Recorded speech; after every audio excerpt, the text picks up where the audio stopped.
چې کله موجوده صدي 21مه صدي شروع شوه نو په 2001 کې امریکای په افغانستان باندې حمله وکړه. د هغې نه 2 کاله پسې په عراق باندې حمله وکړه. د عراق چې کوم صدر و صدام حسین و هغه یې ګرفتار کړ، بیا د لوی اختر پر ورځ باندې هغه پانسي کړ. په 2011 کې د امریکای په قیادت کې نیټو ایر سټرایکس وکړل بولیویا باندې او د قذافي حکومت یې ختم کړ او قذافي په هغې ایر سټرایکس کې مړ کړ. په دغه کار باندې په 2011 کې په شام کې هم کورنۍ جګړه شروع شوه چې هغه کورنۍ جګړه ډیره زر د هغې نه یو انټرنیشنل بیټل فیلډ جوړ شو، یو بین الاقوامي نړیوال میدان جنګ ته جوړ شو او تر اوسه پورې هغه جاري وه چې اوس بشار الاسد هغه لرې شو. نو دې سره سره چې کوم دی نو وخت باندې اسرائیل به هم په غزه باندې اټیک کول چې هغې کې د ټولو نه غټ اټیک اوس د په اکتوبر 2023 کې چې کله حماس په اسرائیل کې دننه اټیک وکړو نو اسرائیل د هغې په جوابي رد عمل کې په غزه باندې بمبارۍ شروع کړې او اوس دا دویم کال دی چې هغه شان هغه د اسرائیل هغه بمبارۍ هلته کې شروع دي او د حماس د ګوتو د شمېر خلک مړه شوي دی او معصومه انوسنټه بې ګناه خلک پکې ډېر زیات قتل شوي دی. نو دې سره سره اسرائیل په لبنان باندې حمله وکړه، هلته کې د حزب الله پوره چې کوم دی سټرکچر او ازور یې مات کړو. دې سره اسرائیل امریکې او برطانیې په یمن کې په حوثیانو باندې حملې وکړې، ایر سټرایکس یې وکړل او تر ایران تر جګړې پورې خبره راورسېده. د ایران نیوکلیر پروګرام د هغې د وینا مطابق هغې ختم کړ. اوس دا چې موږ ګورو لکه چې د تېرو 30 کالو نه دا خبره راجاري ده او بیا د نان مسلمز ملکونو د طرف نه په دې مسلمانانو ملکونو باندې حملې کېږي. چې دا حملې کېږي نو بیا د یو عام سړي د یو عام مسلمان ذهن ته دا خبره راځي چې دا موږ چې په کتابونو کې وایو چې عالم اسلام او اسلامي دنیا اسلامیک ورلد او مسلم ورلد نه آیا دا صرف ټکي دي او که نه د دې عملي وجود شته او که چېرې د دې عملي وجود شته نو بیا د مسلمانانو ملکونو په منځ کې اتفاق او اتحاد ولې نه راځي. نو په دې ویډیو کې د دغې جایزه اخلو هغه وجوهات چې کوم دي چې لکه موږ تاسو یې هر وخت اورو چې مسلمانان په تعلیم کې رستو دي، د ساينس او د ټکنالوژي په میدان کې رستو دي، ډیفنس کمزورې دی د هغې د وجې نه دغه شان دننه پکې چې کوم دی نو سیاسي عدم استحکام دی. د هغه سیاسي عدم استحکام د پولیټیکل انسټیبلټي د وجې نه د دوی اقتصادي حالت ښه نه دی او چې کله د دوی اقتصادي حالت ښه نه دی نو بیا دوی IMF ته امریکې ته او دغه مالدارو ملکونو ته محتاج وي. دا خو په خپل ځای باندې دي، خو دې ویډیو کې به موږ څلور اهم غټ ملکونه چې دي د عالم اسلام د هغې به ذکر کوو چې د دوی د نیګیټیو رول چې دی د منفي رول چې دی نو صرف دا نه دی چې د دې څلورو منفي رول دی او نور پازیټیو رول پلی کوي، نه خو دا خو هغه مشران دي نو د دوی د منفي رول به ذکر کوو. دا هم ځان سره یاد وساتئ ګورئ چې کله هم داسې د انټرنیشنل سټیټ باندې د کردار خبره راځي که هر څه باندې د پاکستان کې دننه یو لویه طبقه داسې ده چې هغوی پاکستان باندې دغه تنقید کوي چې دوی ټول عمر په افغانستان کې دننه مداخلت وکړو یا انډیا کې مداخلت کړی دی نو د پاکستان د نیګیټیو رول. خو د دې ویډیو نه به تاسو ته پته ولګي چې دا پاکستان صرف د نیګیټیو رول نه پلی کوي بلکې په خطه کې ټول چې ځان ته میډل پاور وایي نه هغوی د نیګیټیو رول پلی کوي. د ټولو شروع به ډومبې چې نن د ترکي نه وکړو ځکه چې ترکي هغه ملک دی چې هغوی خو یو طرف ته د خپلو ډرامو د ارطغرل او د عثمان دی په ډرامو باندې خلکو له دا میسج ورکوي، میسج کنوي کوي چې موږ مخکې هم د اسلام خدمت کړی دی، د اسلام او د عالم اسلام مشري و را سره اوس هم موږ د عالم اسلام مشرۍ ته تیار یو. دا یو داسې ملک دی چې عالم اسلام مشري کولی شي او په اسلام باندې مین هم یو او هلته کې حکومت هم د اسلامسټ پارټۍ دی. نو د ترکي نه چې شروع کوو نو موږ به لومړی دا خبره وکړو چې ترکي په عالم اسلام کې لومړی ملک و چې دی اسرائیل تسلیم کړی. اوس به تاسو وایئ چې هغه ټایم خو د مصطفی کمال حکومت و یا د مصطفی کمال هغه چې کوم د هغه نه وروستو خلک و هغوی حکومت و نو دا خو سیکولر سټیټ و. موږ د سیکولر سټیټ خبره نه کوو، موږ دا اوس چې دوی مردګان کوم دی د دغه خبره به کوو. نو یاد وساتئ چې په 2003 کې وایي کله عراق باندې حمله کوله امریکې نو دغه وخت کې د توی اردوګان د اسلامي حکومت د خوا نه امریکې ته دا باقاعده پیشکش شوی و چې که تاسو د ترکي فضایي زمیني سمندري حدود یوز کول غواړئ نو تاسو یوز کولی شئ. بیا خو د دغې لپاره په ترکي کې دا قانون دی چې پارلمان به منظوري ورکوي. پارلمان منظوري ورنه کړه په یو څو حدودو باندې خبره مسترد شوه.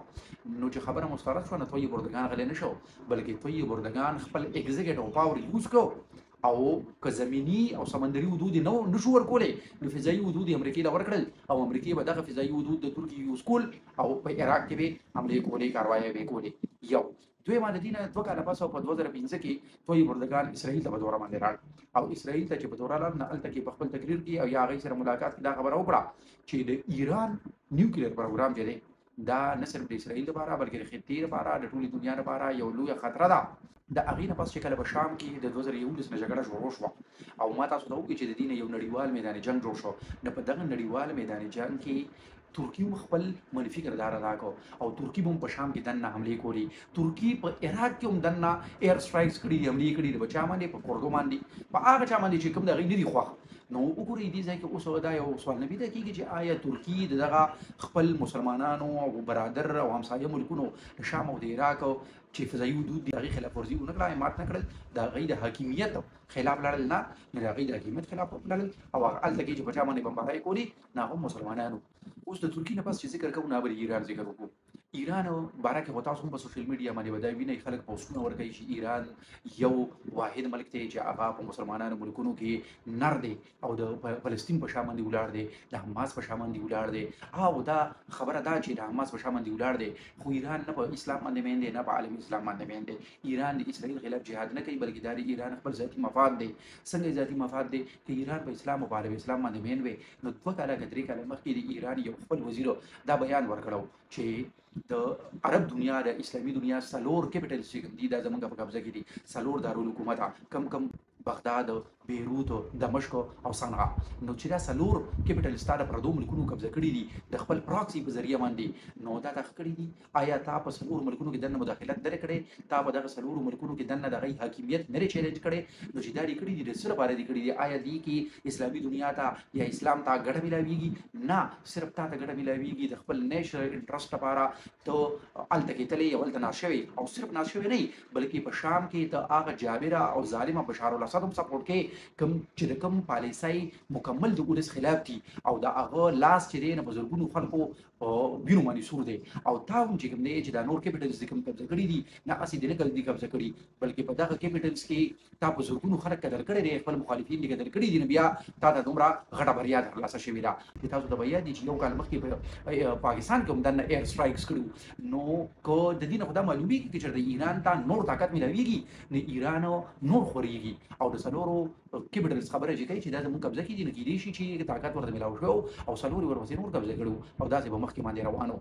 نو اوس تاسو وایي آیا چې د ایران داسې منفي رولي نو بیا به ایران سره څوک په سخته کې ودرېږي او اتحاد به قایم شي چې کله د ایران خبره کېږي بیا ورسره پیوسته د سعودي عرب خبره او سعودي عرب د عالمي اسلام یو لیډینګ ملک دی او غټه اکانومي ده او د حرمین شریفین د وجې نه د ټولو مسلمانانو ملکونو ورسره هغه جذباتي عقیدت هم دی خو دغه جذباتي عقیدت چې دی دا په خپل ځای باندې دی د سعودي عرب رول هم مثبت نه دی سعودي عرب په 2015 کې په یمن کې د نور عرب ملکونو ځان سره یو ځای کړل او ایر سټرایکس شروع کړل او لاندې بزمکه باندې یو طرف ته سعودي بمونو خلک وجل او بل طرف ته د دغه جګړې د وجې نه چې الته کم کات راغی کم غذایی قلت راغی نه د هغې د وجې نه د میندو په لاسونو کې ماشومانو ساه ورکړو صرف دا نه بلکې چې د سعودي عرب او قطر سره دغه یمن په جګړه باندې یا په دې باندې چې تاسو د حماس سپورټ کوئ یا په دې باندې چې تاسو د ایران سپورټ کوئ نو د دغې د وجې نه چې قطر سره یو وړوکی ملک سره چې د سعودي عرب په مخ کې ډېر وړوکی ملک دی هغې سره اختلاف راغی نو نور عرب ملکونه ځان سره یو ځای کړل او د دغې وړوکي ملک بایکاټ وکړو دغه شان د سعودي عرب چې کوم ګاونډي ملکونه دي د ګلف ملکونه دي لکه څنګه چې یو ای ای یا بحرین اوس اسرائیل تسلیم کو مراکش او یا سودان تسلیم کو دا ټول د سعودي عرب اتحادیان دي د امریکای او د سعودي عرب په شریکه په وینا باندې دغه اسرائیل تسلیم کړي او د اسرائیل خپل فارمل او سفارتي تعلقات قائم کړي دي او که په 2023 کې حماس د حمله نه وکړي او د اسرائیل او دغه سره جګړه نه جوړه شوې نو سعودي عرب به هم تر اوسه پورې اسرائیل تسلیم کړي او فارمل ریلیشنز به ورسره قائم کړي خبره هغه د کمی مفاد ده اخیره کې د پاکستان ذکر کوو چې د عالم اسلام یو نیوکلیر پاور دی او میډل پاور دی اگر کو اقتصادي حالت خنه دی خو نور د خپل ډیره آبادی د وجینا د جغرافیکل لوکیشن د وجینا او د سترونګ ډیفنس د وجینا یو اهم رول لري چې کله په 1909 کې روس په افغانستان باندې حمله وکړه ضیاء الحق جو